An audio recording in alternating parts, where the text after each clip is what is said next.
let's review the Calvin cycle a little bit. Maybe I'm going to go into a little bit more detail than the last video. And by doing that, we'll be able to appreciate an inefficiency, or what we think is an inefficiency, that occurs in many photosynthetic plants. So just a review of the Calvin cycle. You start off with some CO2. In the last video, I had 6 molecules of CO2 and 6 molecules of ribulose biphosphate. But in this one, just to show you that I could have literally just divided that last cycle by 2, I'm going to start with 3 and 3. 3 molecules of carbon dioxide, 3 molecules of ribulose biphosphate. If you don't remember what ribulose biphosphate was, it was just a 5-carbon molecule. It had 2 phosphates on it. I could draw the phosphates. So you have a phosphate there, and you have a phosphate there. And we saw in the last video, and here I'm going to do a little bit more detail. And of course, carbon dioxide, there's only 1 carbon here. I mean, I could just draw a carbon like that. I mean, I don't want to draw the oxygens right now. I just want to focus on just the carbons and maybe the phosphates. But in the last video, we saw that these two merged, or these two reacted.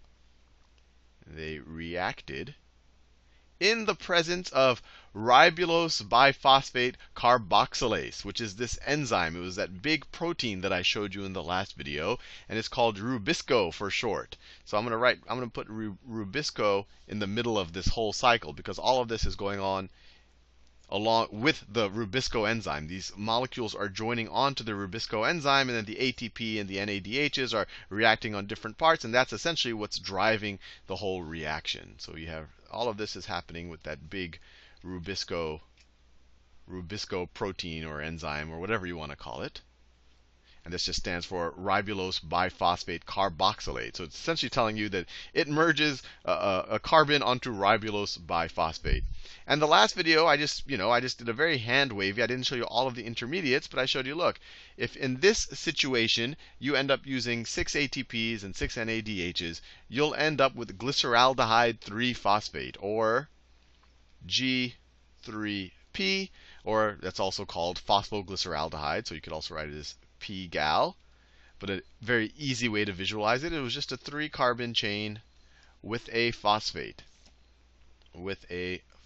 Group. And in the last video, when I started 3 carbon dioxides and 3 ribulose, or in the last video, I started with 6 carbon dioxides and 6 ribulose biphosphates, and I ended up with 12 of these. Now I have 3 and 3, so now I'm going to end up with 6 of these. So I'm going to end up with 6 G3Ps. And the math works out, right? I have 3 carbons plus 3 times 5 carbons. That's a total of 18 carbons. And here I have 6 times 3 carbons, or 18 carbons. And that's what I showed you in the last video. But there are actually some intermediary steps. There are some intermediary steps. So the very first thing that's actually formed is 3-phosphoglycerate. 3-phosphoglycerate. And the whole reason why I'm showing you this detail, and maybe you're taking a biology class where they actually do go into this level of detail, is I want to, because this compound also gets produced in that inefficient cycle that we're going to explore in this video. So you get 3-phosphoglycerate, which is also a 3-carbon chain, but it's a different one than this, and this isn't ready to produce glucose just yet. But you could also imagine that as a 3-carbon chain with a phosphate group. And of course, you're going to produce 6 of these. Right, just to make sure all the carbon gets accounted for. You have 18 carbons here. You're going to have 18 carbons here. So you're going to have 6 of these 3-phosphoglycerates get produced. And then each of those get a phosphate from ATP. So you're going to have 6 ATPs come in. And remember, these ATPs got produced in the light-dependent reactions that occur in the membrane of our thylakoids. But anyway, we have these ATPs. You have 6 ATPs, and then they become 6 ADPs. So essentially, they've given away their phosphate groups, and they're going to give one phosphate group to each of these 6 3-phosphoglycerates. And then you're going to end up with this right here. I'm running out of space. Maybe I didn't do it as neatly as I should have. But you're going to end up with this 3-chain carbon, or 3-carbon compound. It's going to have 2 phosphates then. And this, you could know the name. This is 1,3 biphosphoglycerate, right? This was just 3-phosphoglycerate, which means that the phosphate is on the third carbon. Now we have 1,3-biphosphoglycerate. We have a phosphate on the 1 carbon and the 3 carbon. We have 2 of them, so it's biphosphoglycerate. And then, so that's to get us right there. And then to get from the 1,3-biphosphoglycerate, and of course we have 6 of these as well, right? 6 of these turned into 6 of these. And to turn these 6 1,3-biphosphoglycerates into our 3 glyceraldehyde 3-phosphates, or phosphoglyceraldehyde. The names are very daunting. This is where we are actually going to oxidize our NADPH, right? Remember, oxidizing is losing electrons or losing hydrogens with their electrons, either way. So here, on this step right here, 2 things are going to happen, actually. You're going to have 6 NADPHs become 6 NAD pluses. So they're losing that hydrogen and the electrons. And also 1 phosphate is going to be lost from each of these molecules. And then you're going to also have plus 6 of the phosphate groups. The phosphate groups don't get lost here. They get added onto these molecules right there. And then we end up with our 6 glyceraldehyde 3-phosphates, which we learned in the last video. We can then use to produce fuel or glucose or other carbohydrates in the cell. But we also learned that this is called the Calvin cycle. So all of it doesn't get used to produce actual glucose or other carbohydrates. Most of it, out of the 6, 5 of them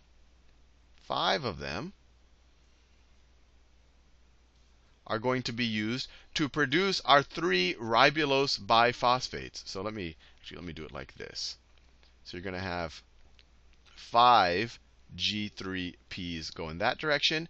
So for every 6 G3Ps you produce, 5 go back into the cycle, and then 1 exits the cycle. And we saw this in the last video. In the last video, I had 12 here, so 10 went in this direction and 2 went in this direction. I'm just dividing everything by 2 in this video. And the whole reason why I did it, I multiplied by 2 in the last video, is so that we end up with 2 going into this direction, because 2 is enough to produce at least 1 glucose. But we don't have to have 2. We could just say we do this whole cycle twice to get 2.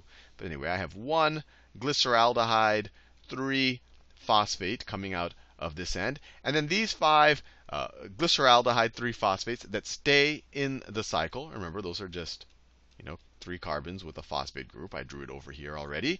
They will then use another 3 ATP. So 3, let me write it this way, 3 ATP.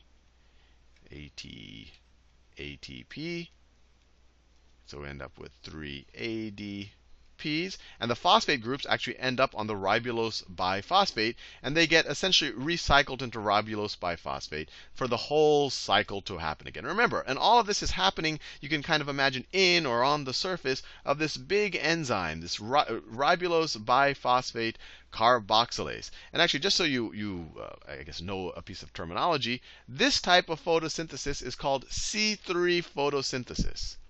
C3 photosynthesis. And the whole reason why it's called C3 photosynthesis is because the very first product that you get when you react with carbon dioxide, when the first time you fix your carbon dioxide, remember, carbon dioxide fixation is when you take it in its gaseous form and you're actually putting it into a molecule.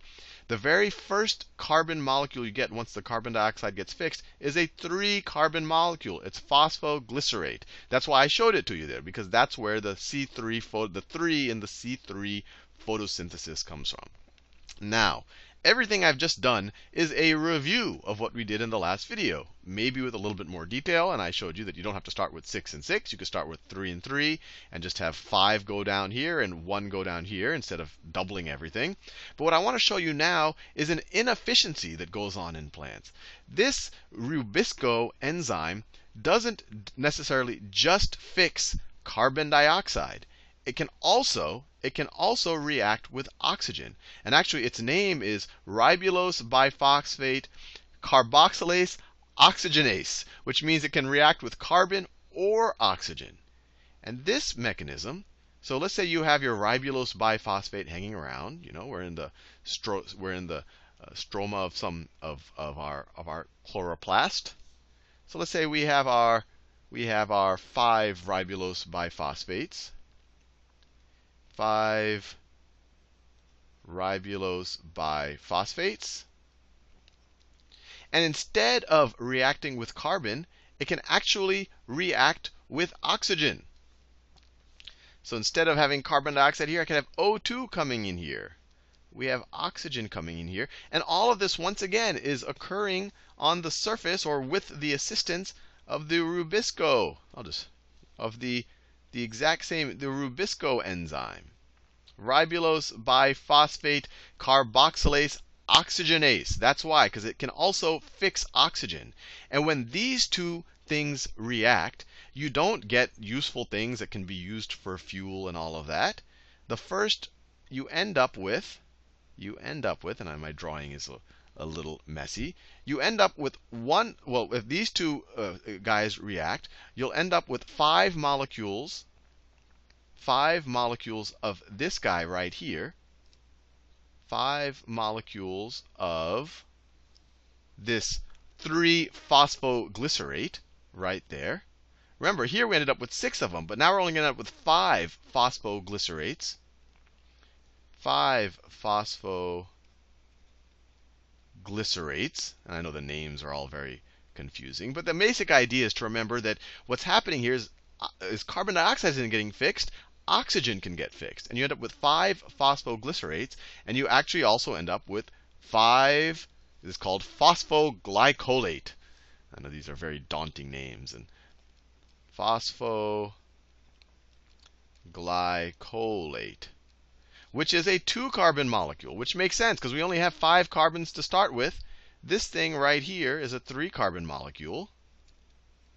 That's a 3-carbon molecule. And this right here is a 2-carbon molecule. So this right here is going to be a 2-carbon molecule, and it has a phosphate group. So as you can imagine, in this situation, we're not going to be able to keep going forward and produce our glyceraldehyde 3-phosphate, which we can then use to make up carbohydrates. We're stuck. We just have these 5 phosphoglycerates, and these can go on, and some percentage of them, but the ratios are all getting messed up. But everything doesn't necessarily happen this cleanly in the cell. These things can go on, but we have one less being produced. And this thing right here, it's actually using up some of our carbon from our ribulose biphosphate. And if this thing kept going up, all of our ribulose biphosphate is going to get eaten up. We're not going to be able to continue on into this cycle over and over again. And actually, this is kind of a waste product. Right here, this is a waste product. Or we think it's a waste product. And this actually has to exit your chloroplast and actually get processed by other organelles in the plant cells. And these are called these kind of waste processing organisms or organelles in your cells. These are peroxisomes. Peroxisomes. I know there's a lot of complicated terminology here, but the important thing to remember when Rubisco fixes oxygen, this is actually called photorespiration. That's an important word to know. Photorespiration. All of a sudden, instead of being able to carry forward with your Calvin cycle and produce a lot of sugar, instead you're depleting your Rubisco. So this is a very bad process. This is going to get in the way of your Calvin cycle. And remember how important each of these G3Ps are, right? Because for every turn of the Calvin cycle, or at least the way I did it, we only produce 1 G3P that actually gets used for something useful. The other 5 G3Ps have to go back to produce Rubisco again. So you can imagine, or not Rubisco, to produce RuP, ribulose biphosphate. Rubisco, of course, is the enzyme. So in this situation, we only have 5 phosphoglycerates to begin with. Maybe if we have our ATP or an NADH, we can convert these 5. It doesn't have to go in this direction, but maybe we can convert these 5 phosphoglycerates into 5 glyceraldehyde 3-phosphates, G3Ps. But then all of these are going to be used back to produce our ribulose biphosphate. So to go from here to here, we actually had to use up ATP and NADH. And then to go from here to here, we had to use more ATP. But we went through this whole cycle, and we didn't produce anything in terms of useful things that can be used to, essentially sugars or carbohydrates that can be used to fuel or provide structure for the plant in any way. So this is a completely, or we think this is a wasteful process. Wasteful process. So, people wonder, you don't, when you look at a lot of biological systems, you don't see wasteful processes all the time. You would have said, well, wouldn't a natural selection have selected against this? And some people believe that this is just a remnant from our evolutionary past, or our plant's evolutionary past, where there wasn't a lot of oxygen in the atmosphere. And if there wasn't a lot of oxygen in the atmosphere, this was not that likely. Was not that likely of an occurrence. But there are some people who actually believe that no, this might actually have been selected for a natural selection, because if there is a lot of oxygen hanging around in the cell, that oxygen, more than you need, that oxygen might actually react with your ATP and create other harmful compounds in the cell. And this might be a way of kind of sopping up the harmful oxygen that's actually hanging around the cell. So who knows? But it's an interesting idea that you have this one enzyme that can react with ribulose biphosphate and carbon dioxide. And if that happens, we just get our regular Calvin cycle. Or it can react with ribulose biphosphate and oxygen, and actually fix oxygen into these two molecules, especially the phosphoglycolate, which we think is a waste compound. And if you just went on and on in the Calvin cycle in this way, you will not produce any useful sugars. So in the next video, what I want to do is study some plants that have been able to get by this photorespiration problem. And you can imagine photorespiration could be a really big deal, or it could be very harmful in situations where one, it's very important for a plant to be very productive of sugars. And it can also, we'll see, it can be a problem, and well, it's definitely a problem if there's a huge amount of oxygen content. But in the next video, I'm going to show you plants that have gotten around this problem by, instead of performing C3 photosynthesis, which is kind of the classic Calvin cycle that I just showed you, they perform C4 photosynthesis. And I'll show you what that means in the next video.